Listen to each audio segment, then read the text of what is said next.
Hi மக்களே, நாங்க தான் உங்கள் கார்த்தி சரோ. இன்னைக்கு வந்துட்டு என்ன அப்படின்னா வந்து ஒரு ஒரு வீடியோ. ஆமா சரிங்களா? ஏன்னா இந்த வீடியோக்கு என்ன பேர் வைக்கணும் எங்களுக்கு தெரியல. ஆனா வந்து இந்த வீடியோல சில விஷயங்கள்லாம் பேசுவோம். கொஞ்சம் இன்ட்ரெஸ்டிங்கா இருக்கும். ஆனா அந்த வீடியோல இன்ட்ரெஸ்டிங்கா நிறைய வீடியோக்கு வந்து இன்னைக்கு இந்த வீடியோ தான் பேர் வைக்கல. ஓகேங்களா? சரி, ஓகே. அந்த வீடியோ என்ன வீடியோன்னு உள்ள போய் பார்க்கறதுக்கு முன்னாடி நம்ம ஃபர்ஸ்ட் டைம் பார்க்கறவங்க சப்ஸ்கிரைப் பண்ணிக்கங்க, அப்படியே பெல் ஐகானை கிளிக் பண்ணிக்கங்க, லைக் பண்ணுங்க, ஷேர் பண்ணுங்க, கமெண்ட் பண்ணுங்க, ப்ளீஸ் சப்போர்ட் பண்ணுங்க. இப்போ வாங்க வீடியோக்குள்ள போலாம்.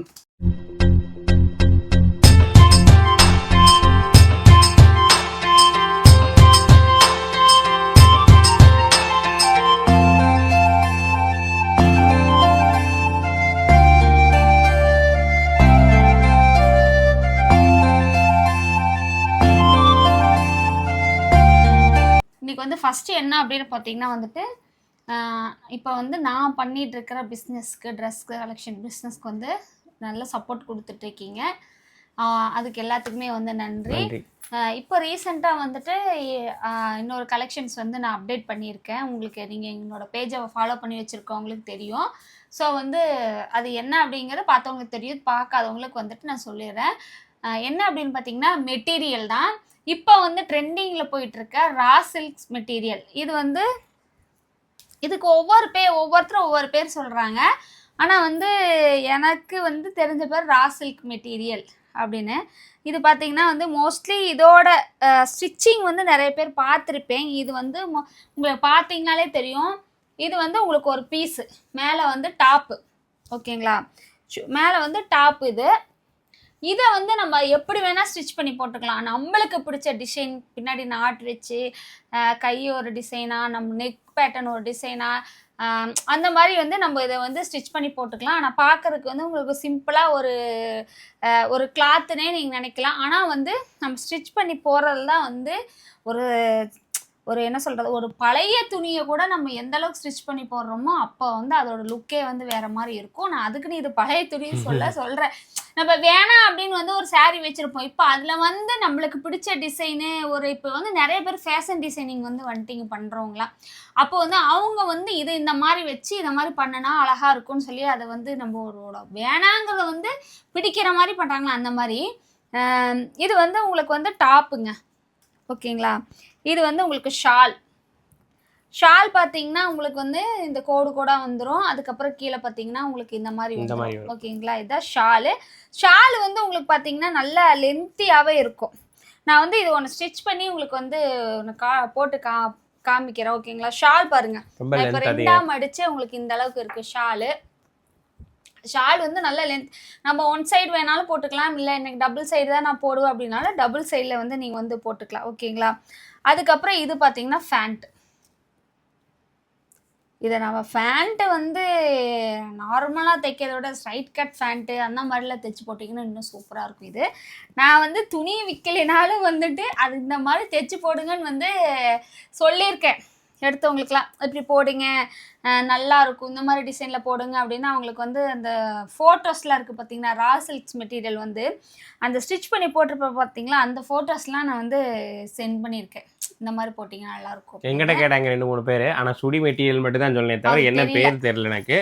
ஆனால் சுடிதார் மெட்டீரியல் இருக்குது. நீங்கள் வீடியோஸ் பார்த்தீங்கன்னு தெரியும். கலெக்ஷன்ஸ் நிறையா இருக்குது. வேணுங்கிறவங்க வந்து கேளுங்க அப்படின்னு சொல்லியிருந்தேன். கலெக்ஷன்ஸில் வந்து அதிகமான பீஸ் கொண்டு வரல, கம்மியான பீஸ் தான் கொண்டு வந்திருக்கேன். இது ஒரு பீஸ் பார்த்தீங்கன்னா இது வந்து மாம்பழ கலரில், அதுக்கு பார்த்தீங்கன்னா நகாப்பழ கலரில் ஃபேண்ட்டு, ஷாலு வந்து அதே மாதிரி தான். இப்போ நீங்கள் பயங்கர அட்ராக்டிவ். இது பாருங்கள், பயங்கர கான்ட்ராஸ்டாக கலர், பயங்கர கான்ட்ராஸ்டாக இருக்கும் இந்த கலர். பார்த்தீங்களா? எனக்கு புக்கிங் போயிடுச்சுங்க. நான் பிளாக்லேயே வந்து 4-5 கொண்டு வந்தேன், பிளாக்லேயும் வந்து போயிடுச்சுங்க. பிளாக் கலருக்கு யாருக்கு பிடிக்காம இருக்கும்? பயங்கர பிளாக் கலர் இன்ட்ரெஸ்டா இருக்கிறவங்க ஏகப்பட்ட பேர் இருப்பீங்க. யாருக்கும் பிளாக் கலர் பிடிக்காம இருக்கு? நீங்க இந்த மாதிரி எடுத்து யூஸ் பண்ணி இந்த மாதிரி எடுத்து ஸ்டிச் பண்ணி பாருங்க. ஷால் தான் செமையா இருக்குங்க. இந்த இருக்கு பிளாக் லவர் இருந்தீங்கனாலும் நீங்கள் பிளாக்ல வந்து எடுத்துக்கலாம். சில பேர் இது எடுத்து நம்ம தைக்கிற காசுக்கு வந்து வாங்கிக்கலாம் நினைப்பீங்க. நீங்கள் வாங்குங்க, வேண்டாம்னு சொல்ல. பட் வந்து நீங்கள் ஸ்டிச் பண்ணி போடுற மாதிரி இருக்கவே இருக்காது. இன்றளவு நான் சொல்கிறேன், நாங்கள் ஜென்ஸே நாங்கள் சொல்கிறேன், ரெடிமேடில் போய் ட்ரெஸ் எடுக்கலாம்னு சொல்லுவாங்க. சில பேர் இப்போ வரைக்கும் நான் எடுத்து தைச்சா மட்டும்தான் எனக்கு பேண்ட்டு சட்டை எனக்கு கரெக்டாக இருக்குன்னு இப்போ வரைக்கும் தைச்சு போட்டுட்ருக்காங்க. ஸோ அந்த மாதிரி லேடிஸ்லேயும் நிறைய பேர் பார்த்தீங்க அப்படின்னா எனக்கு தைச்சு போட்டால் தான் எனக்கு ஃபிட்டாக இருக்கும், எனக்கு ரொம்ப ஃபேவராக இருக்கும், பிடிக்கும் அப்படின்னு சொல்லி நிறைய பேர் இருப்பீங்க. ஸோ அவங்களுக்கு ரொம்ப இது ரொம்ப யூஸ்ஃபுல்லாக இருக்கும். ரெடிமேடை விட ரிச் லுக்கா காமிக்கும். அது தைச்சு போடுறது நல்லா இருக்கும். ஸ்டிச் பண்ணி போட்டோம்னா இந்த இந்த கலர்ல தான் இப்போ பயங்கரமா ஆயிடுச்சு. இது நாவப்பழ கலர். கலெக்ஷன்ஸ் கம்மியா தான் இருக்கு, பட் இருந்தாலும் கம்மியா தான் போனதுக்கு எடுத்துருக்கேன். அப்புறம் வாங்கிக்கலாம். அதுக்கப்புறம் இல்லை எனக்கு இது மாதிரி வேணும் 4 பீஸ் 5 பீஸ் வேணும்லாம் நீங்கள் வந்து வாங்கிக்கலாம். நம்பர் வந்து கீழே கொடுக்குற மெசேஜ் பண்ணுங்க. ஓகேங்களா? இப்போ வந்து நம்ம என்ன வீடியோக்குள்ளே போயிடலாம். தலகாணி எடுத்துக்கலாம் கொஞ்சம் பேலன்ஸ் பண்ணுறதுக்கு. என்னமோ இன்ட்ரெஸ்டிங்கான வீடியோ பேசன்னு சொல்லி போட்டு உங்கள் வேலையை காட்டிட்டு நீங்கள் வியாபாரம் பண்ண ஆரம்பிச்சிட்டீங்க அப்படின்னு நீங்கள் நினைக்கலாம் சப்போஸ் ஒரு வேலை. பட் இருந்தாலும் நாங்கள் சொல்லிடணும் இல்லையா எங்ககிட்ட இது இருக்குது அப்படிங்கிறதுக்காக. ஏன்னா நிறைய பேர் பார்க்காம இருந்திருப்பீங்க. ஸோ அதனால் வந்து சொல்லிடலாம் அப்படிங்கிறதுக்காக தான் சொல்லிட்டாங்க. அதில் மேடமுக்கு தான் அதெல்லாம் தெரியும், அதனால இவ்வளோ நேரம் அவங்க பேசினாங்க. மற்றபடி எனக்கு அது சுடி மெட்டீரியல் அவ்வளோதான், காமனாக தான் எனக்கு தெரியும். ஸோ அதனால் அதை பற்றி எனக்கு எதுவுமே சொல்ல தெரியல. பட் இருந்தாலும் உங்களுக்கு வேணும் அப்படின்னா நீங்கள் மெசேஜ் பண்ணுங்கள். வாட்ஸ்அப் நம்பருக்கு இருக்கிற கலெக்ஷன் சென்ட் பண்ணுறோம். வாங்கி தீபாவளிக்குள்ளே சூப்பராக போட்டு செம்மையாக இருங்க. ஓகேங்களா? சரி, இப்போ வாங்க வீடியோக்குள்ளே போகலாம். இப்போது நாங்கள் வந்து நிறைய வீடியோஸ் எல்லாம் போட்டிருப்போம். அப்போ அந்த வீடியோஸ் கீழே வந்து சில கமெண்ட்ஸ் நிறையா இருக்கும். அதில் முக்கியமான கமெண்ட்ஸ் மட்டும் நான் சொல்கிறேன். ஒரு சிஸ்டர் வந்து கேட்டிருக்காங்க, யூடியூப்பில் மணி வர்றதுக்கு அக்கௌண்ட் ஓப்பன் பண்ணுறதுக்கு வீடியோவாக போடுங்க சிஸ்டர் அப்படின்னு சொன்னீங்க. யூடியூப்ல வந்து இந்த நிறைய ரூல்ஸ் அண்ட் ரெகுலர் அதெல்லாம் இருக்கு. நிறைய ரூல்ஸ் அது எல்லாமே நாங்க வந்து செட்டப் பண்ணி எல்லாம் ஃபினிஷ் பண்ணி முடிச்சுட்டு வந்தா மட்டும்தான் வந்து நம்மளுக்கு அந்த பே அவுட் செட்டிங் கேட்கும். கேட்கல வந்துட்டு நம்ம அதுக்குள்ள போய் நம்மளோட டீட்டெயில்ஸ் எல்லாமே கொடுக்கணும். எடுத்தோடனே நம்மளுக்கு வந்துடாது. நம்ம எல்லாமே அவங்க 1000 சப்ஸ்கிரைபர்னா 1000 சப்ஸ்கிரைபர், வாட்ச் ஹவர்ஸு இதெல்லாம் இருக்குது பார்த்தீங்களா? அது எல்லாமே நம்ம முடிச்சுட்டு வந்ததுக்கு அப்புறம் தான் நம்மளுக்கு வந்து ஓகே ஆகி அப்புறம் பே அவுட் செட்டிங் உள்ளே போனோம்னா அக்கௌண்ட் டீட்டெயில்ஸ் எல்லாமே கொடுக்கணும். ஓகேங்களா? இப்போ வரைக்கும் என்னங்கிறாங்க, சில பேர் ரொம்ப பயப்படுறாங்க. ஐயோ, ஆதார் கார்டு நம்பர் கேட்குது, பேன் கார்டோட ஒரிஜினல் நம்பர் கேட்குது, ஸ்கேன் கேட்குது, இதெல்லாமே நம்ம ஒரு வேளை நம்ம அக்கௌண்ட்லேருந்து பணத்தை எடுத்துருவாங்களோ, இதெல்லாம் என்ன பண்ணிடுவாங்களோ அப்படின்லாம் இப்போ ஒரு சில பேர் பயப்படுறாங்க, கேள்வி கேட்குறாங்க. நீங்கள் என்ன தான் பண்ணாலும் ஒரு பிரச்சனையும் இல்லை. உங்களுடைய ஒரிஜினல் சப்மிட் பண்ணால் மட்டும்தான் பேவட்டில் ஒரிஜினல் பேவட்டே வரும். நீங்கள் ஃபேக்காக எதுவே கொடுத்தீங்க அப்படின்னா அது ரொம்ப வந்து நாளைக்கு சப்போஸ் ஏதோ பிரச்சனை நீங்கள் வந்து உள்ளே கொடுக்குறீங்க. Aadhaar card, photo, PAN card கேட்கும்.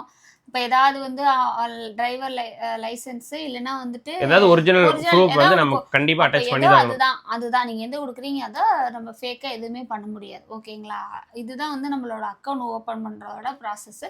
சில பேர் தெரியல அப்படிங்கிறப்போ நிறைய பேர் யூடியூப்ல இதை பற்றி தெளிவான வீடியோஸ் போட்டிருக்காங்க. போய் பார்த்தீங்கனாலே உங்களுக்கு தெரியும். நீங்கள் தெளிவாக புரிஞ்சுக்கணும் அப்படின்னா நீங்கள் வந்து அப்படி பார்த்துக்கலாம். ஓகேங்களா? சரி, நெக்ஸ்ட் கொஸ்டின் கேட்டாங்க, யூடியூப் ஸ்டார்ட் பண்ணுறப்போ உங்களுக்கு எப்படி வியூஸ் போச்சு, இப்போ எப்படி வியூஸ் போயிட்டுருக்குது, அதை பற்றி சொல்லுங்கன்னு சொல்லியிருக்கீங்க.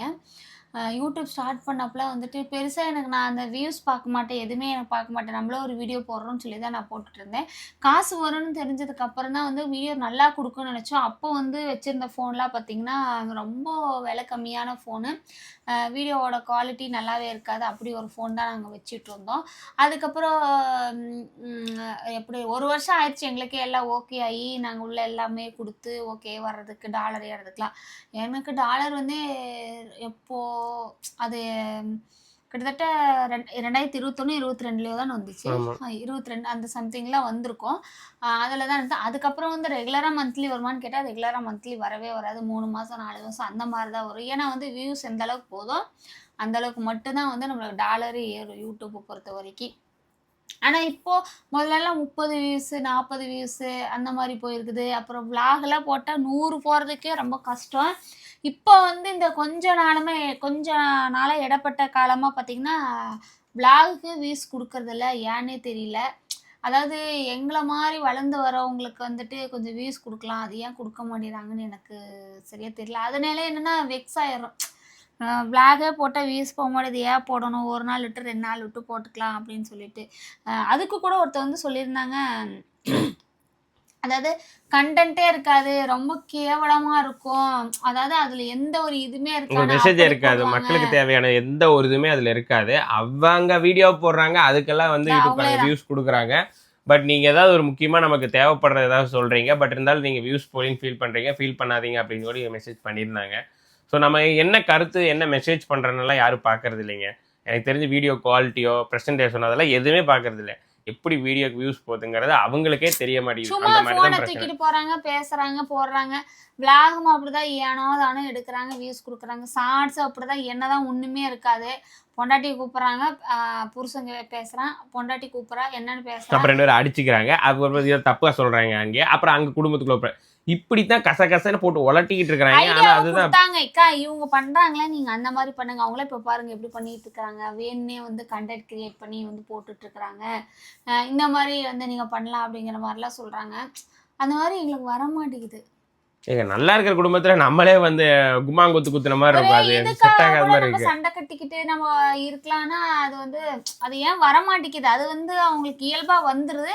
நம்மளுக்கு அந்த மாதிரி வர்றதில்ல. அந்த ஒரு இயல்புங்கிறதே வர்றதில்ல. நம்மள சரி நீனாலும் பிரிஞ்சிருக்கலாம் அப்படின்லாம் அந்த மாதிரி சண்டை கட்டிட்டு பிரிஞ்சிருக்கலாங்கிறத யோசிக்கிறப்பவே வந்து அந்த மாதிரி பண்றதுக்கா நம்ம கல்யாணம் பண்ணிக்கிட்டோம் அப்படிங்கிற ஒரு கேள்வி அது ஒரு கேட்கறாங்க. மனசுக்குள்ள ஓடிடுது. ஸோ அதனால அதை நடிக்க தெரியறது இல்ல. அதனால அந்த மாதிரி வீடியோஸே நாங்க பண்றதில்ல. எது நமக்கு சொல்லணுமோ நீங்க எதை கமெண்ட்ஸ்ல கேட்குறீங்களோ அதுலேயே வந்து நல்ல மெசேஜுக்கு ரிப்ளை பண்ணணும்னு நினைக்கிறதுக்கு மட்டும்தான் நாங்கள் கொடுத்துட்ருக்கோம். பேட் கமெண்ட்ஸ்க்கெலாம் வரும், அதுக்கெல்லாம் ரிப்ளை பண்ணணும், வீடியோ கொடுக்கணும் அப்படின்னா அதை பற்றி சொல்லிக்கிட்டே இருக்கலாம். ஸோ அதெல்லாம் நாங்கள் அதை வந்து அவாய்ட் பண்ணிடுறது. அது வந்து நாங்கள் சரியாக அதை வந்து இப்போ கண்டுக்கிறதுலேயே வச்சுக்கலாம். முன்னாடி கூட யோசிப்போம், ரொம்ப கஷ்டமாக இருக்குது, என்னடா இப்படி பேசுகிறாங்க, நம்ம என்னடா தப்பு பண்ணிட்டோம், யாரையாச்சும் ஏதாவது பண்ணமா இப்படி பண்ணுறாங்களே அப்படின்னு. இப்போல்லாம் அப்படியே போக போக என்னடா லைஃபு போங்கடா இருக்கிறதே. அதாவது எவன் இன்னைக்கு இருக்கிறேன் நாளைக்கு போகிறான்னு தெரிய மாட்டேங்குது. அந்த மாதிரிலாம் நிறைய விஷயங்கள் நடந்துகிட்டு இருக்கு லைஃப்பில் பார்க்க, ஒவ்வொன்றா பார்க்க. ஸோ அதனால் வந்து எதையும் கண்டுக்கிறது இல்லை, போகிறது போட்டோம் அப்படிங்கிற மாதிரி விட்டுட்டோம். அப்புறம் வந்து கோல்டு கலெக்ஷன் வீடியோ போடுங்கன்னு சொல்லியிருக்கீங்க. கண்டிப்பாக நான் நினச்ச கோல்டு எனக்கு பிடிச்சதை நான் வந்து வாங்கிட்டேன்னா கண்டிப்பாக அதுதான் நான் வந்து போடுற கோல்டு கலெக்ஷன்ஸ்லேயே வந்து மிகப்பெரிய ஒரு விஷயமா தான் இருக்கும். ஆனால் இன்னும் அதோட கனவாக தான் இருக்குன்னு நினைவே ஆகலை. அப்போ வந்து அதை ஒரு செட்டாகவே நான் வந்து உங்களுக்கு காமிச்சிட்றேன். ஏமா ஆமாம், அது ஒரு செட்டாகவே நான் உங்களுக்கு வந்து காமிச்சிட்றேன். ஓகேங்களா? அதுக்கப்புறம் வந்து இப்போ ரீசெண்டாக வந்து அண்ணா வந்து அங்கே மாநாடுக்கு போயிருந்தாங்க இல்லைங்களா? அதை பற்றி நிறைய பேர் வந்து கேம்பெயின் போயிருந்தாங்க, கரூர் கேம்பெயின். ப்ரைவசியாக நிறைய பேர் சத்தியமாலுமே அந்த பிஸ்னஸ் அக்கௌண்ட்லங்க பாருங்க, நான் போய் சொன்னாலும் இல்லை நிறைய பேர் கேட்டிருந்தாங்க, டிவிக்கு கேம்பெயின் போனதை பற்றி கேட்டிருந்தாங்க கரூருக்கு. ரொம்ப ரொம்ப நன்றி. நிறைய பேர் என்னன்னா பத்தி மெசேஜ் வாய்ஸ், இது எங்களோட பிஸ்னஸ் அக்கௌண்ட், அது என் ஃபோனில் தான் இருக்குது. பார்த்த நிறையா பிள்ளைகளில் சில பாப்பாங்க வந்து நான் அண்ணாவை பார்த்தேன், அண்ணா சேஃபாக வந்துட்டாங்களா, நான் அந்த இடத்துல தான் இருந்தேன், இப்போ அதில் பார்த்ததுக்கப்புறம் தான் அண்ணா அங்கே இருக்காங்கன்னு எனக்கு தெரியும், நாங்கள் அங்கே தான் இருந்தோம், ரொம்ப கஷ்டம், உயிர் பிழைச்சி வந்தது ரொம்ப ரொம்ப பெரிய விஷயம் அப்படின்லாம் நிறைய பேர் சொன்னாங்க. நிறைய பேர் வந்து அதை பற்றி இல்லை, எனக்கு என் கூட நிறைய ஃபோட்டோஸ் எல்லாம் எடுத்துக்கிட்டாங்க. அவங்களுமே எனக்கு இல்லைம்மா இருமா ஒரு நிமிஷம், போகணுன்ட்டு போகல, வந்திருக்காரு, நம்ம அந்த இடத்துல இருக்கோம், சரி போகலாம், ஏன் அவரை போய் மிஸ் பண்ண. ஏன்னா இங்கிருந்து மதுரை போயிட்டு வந்தனால 20 லட்சம் பேத்துக்குள்ளே நான் போயிட்டு வந்துட்டேன். நம்ம கரூர் தானே, அந்த அளவு கூட்டம் வராதுன்னு சொல்லிட்டு தான் இவர் போனார். அப்புறம் அங்கே போனால் அவ்வளோ கூட்டம். இவர் மொபைலில் யாருமே நினைக்காதது அங்கே நடந்துருச்சு. நினைக்கிறத விட நாளைக்கு அப்புறம் நாங்கள் இதை பற்றி பேசுகிறோம் அப்படின்னா, இன்னைக்கு காலையில் கூட சொன்னாங்க, அங்கே ஏப்பா போனேன், எதுக்குப்பா போனேன், ஏதாச்சும் இருந்தால் யார் பொறுப்பு, உன்னை நம்பி வந்திருக்கு இந்த கல்யாணம் பண்ணிக்கிட்டு குழந்தைங்க, அது அதோட நிலைமை யோசிச்சு பார்த்தியா, இனிமேல் அதை பற்றி போகாதுன்னு இவருக்கு வந்து ஒரு நம்மளுக்கு ஒரு சொந்தக்காரங்களா அந்த மாதிரி வந்து இவருக்கு வந்து அட்வைஸ் பண்ணியிருக்காங்க. அதுதான் நானும் சொல்கிறேன், இனிமேல் வந்து வேண்டாம், தவிர்த்துக்கணும் போகிறது. கூட்டம் அதிகமாக இருக்கிற இடத்து எந்த ஒரு இடமா இருந்தாலும் மாநாடுன்னு கிடையாது, ஒரு ஒரு கோயிலுக்கே போகிறோமா கூட்டம் அதிகமாக இருக்குதா, அப்போ கூட்டம் அதிகமாக இருக்குது, நம்ம வந்து அந்த மாதிரி கூட்ட நெரிசலெல்லாம் போய் மாட்டிக்கவே கூடாது, ரொம்ப தவறு. இவரெல்லாம் 7 மணிக்கு ஃபோன் பண்ணுற, ஃபோன் எடுக்கல, ரீச் ஆகலை, நாங்கள் அங்கே தான் இருக்கிறோம், அந்த இடத்துல தான் இருக்கிறோம், வள்ளையிலலாம் ஆட்டோவுக்கு புக் பண்ண, ஆட்டோவுக்கும் அங்கே ஆட்டோவும் போகிறதுக்கு அந்த இடத்துல வழி இல்லைன்ட்டாங்க. பயந்துக்கிட்டு சிவா டெக்ஸ்டைல் கடைக்கு வெளியிலேயே நாங்கள் நின்றுட்டு இருந்தோம். இவர் ஃபோன் பண்ணுற வரைக்கும் 7:30 மணிக்கு தான் அவர் ஃபோன் பண்ணார். ஃபோன் பண்ணதுக்கப்புறம் தான் நாங்கள் வீட்டுக்கே கிளம்பி நாங்கள் போனோம். அந்த மாதிரி பதட்டமான சூழ்நிலையில் இருந்தோம். அதாவது ஒரு விஷயம் நடக்குதுன்னா அந்த இடத்துல இருக்கிறாங்க பார்த்தீங்களா, அவங்களுக்கு மட்டும்தான் தெரியும் என்ன நடந்தது அந்த இடத்துல அப்படிங்கிறது. அதெல்லாம் வந்து ஒரு ரொம்ப இதுங்க. எனக்கு நிறைய பேர் எனக்கு தெரிஞ்ச என்கிட்ட பேசுனாங்க, உங்களை பார்ப்பாங்கண்ணா, அக்கா எங்கேங்கண்ணா எல்லாமே பேசுனாங்க, கேட்டாங்க. ஸோ அவங்க எல்லாருமே சேஃபாக இருக்கணும்னு நான் கடவுள்கிட்ட வேண்டிக்கிறேன். உடம்பு சரியில்லாமல் போயிருக்கலாம் உயிர்களுக்கெல்லாம் வந்து அவங்களுக்கு உண்மையாலுமே ஒரு நம்ம வந்து அதை சொல்லவே முடியல. இருந்தாலுமே வந்து அவங்களோட ஆத்மா சாந்தி அடைய வந்து நம்ம வந்து கடவுளை வந்து வேண்டிக்கணும். ஏன்னா பச்சை குழந்தை நிறைய பேர் எல்லாம் இறந்துருக்காங்க. அதுக்கெல்லாம் நாங்கள் ஏன்னா நான் அந்த அதாவது ஒவ்வொரு நாள் நினைக்க நினைக்க ஸோ என்னடா இப்படியா நடந்திருக்கு ஒரே அப்படிங்கிற மாதிரி நாளில் ஒரு எப்படி கஷ்டமா இருக்கு. ஒரே நாளில் எப்படி இயற்கை சீற்றம்னா கூட சுனாமி வந்துருச்சு, நிலநடுக்கம் வந்துருச்சு அப்படிங்களா? இது வந்து அந்த ஒரு எதிர்பார்க்கியா அந்த என்ன சொல்லும் போல கரூருக்குள்ள இருந்தா மட்டும்தான் இதை பத்தி பேசிக்கிட்டே இருந்தாங்க. ஆனா அங்கிருந்து இங்க வந்ததுக்கு அப்புறம் இதை பத்தி யாருமே பேசல. ஏன்னா இயல்பாதான் எல்லாருமே இருக்காங்க. ஆனா அதுக்குள்ள இருக்கிற வரைக்கும் நாங்க ஊருக்கு வர வரைக்கும் இதை பத்தியே தான் பேசிட்டு இருந்தாங்க, இதை பத்தியே தான் பேசிட்டு இருந்தாங்க. அங்க ஊர்ல இருக்கிறவங்கள பக்கத்துல இருக்கிறவங்க எல்லாருமே இதை பத்தியே தான் பேசிட்டு இருந்தாங்க. ஆனா இங்க வர இங்க இதை பத்தி யாருமே பேசல. அப்போ இவ்வளவுதான் மனிதன்களோட இயல்பு அப்படின்னு வந்து நாங்கள் வந்து யோசிச்சோம். அப்போ நம்ம மாற்றிக்கணும், நம்ம இயல்பு நிலைக்கு வரணும் அப்படின்னு வந்து அந்த ஒரு நாள் ஆச்சு ஃபுல்லாக வர்றதுக்கே. அதெல்லாம் பார்த்துட்டு வந்து இவர் வந்துட்டு வீட்டில் ரொம்ப கஷ்டமாக இருக்குது சார் அப்படிங்கலாம் சொல்கிறாரு. அதாவது ஒரு அந்த இடத்துல நம்ம இருந்தால் மட்டும்தான் அங்கே என்ன நடந்துங்க நம்மளுக்கு தெரியும். அதனால் வந்து நான் சொல்ல வரேன்.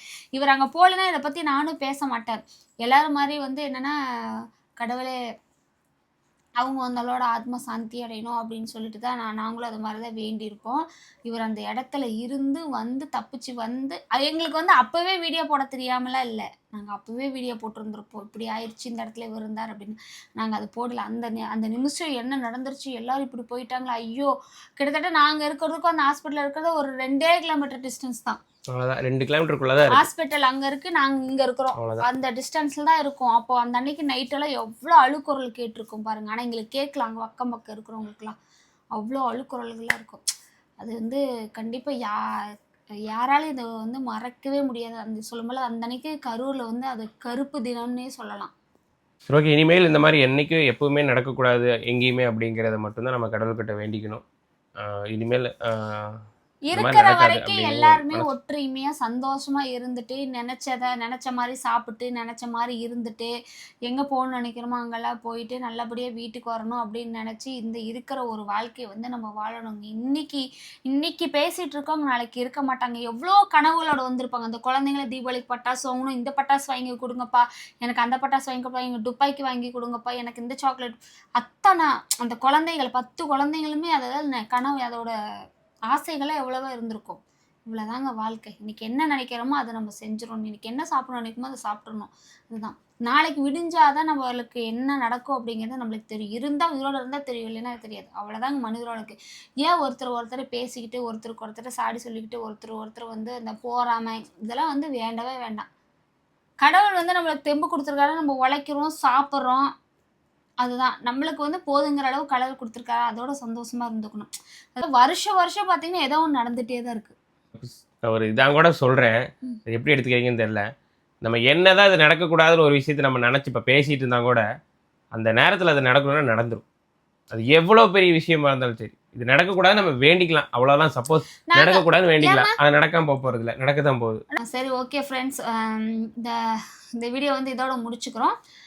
நெக்ஸ்ட் ஒரு சூப்பரான வீடியோ சந்திக்கிறோம். உங்களை விடைபெறுவது உங்கள் கார்த்தி சரோ. பாய்.